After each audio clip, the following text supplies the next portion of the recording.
Next we're going to study form factor and peak factor. Okay, generally they can ask you the simple define of form factor and peak factor in your question paper.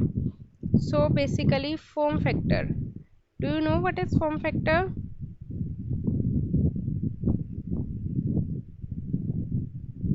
Okay, I'll tell you. Form factor is the constant term.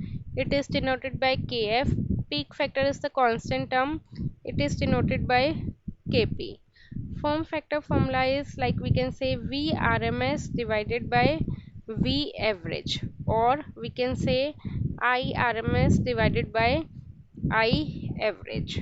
Okay, so RMS value, you know, that is VRMS is equal to how much? That is Vmax divided by root 2. Similarly, we are having the formula for V average also. V average is how much? That is 2V maximum divided by pi. Okay, 2V maximum divided by pi. Correct. So maximum cutouts, what will be left? Will left with the 2 will go upside, pi divided by 2 root 2, and if you'll solve it, we'll get a particular fixed value, that is 1.11.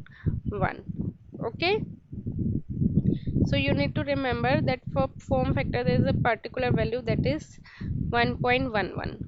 Similarly, we can have peak factor, that is denoted by Kp.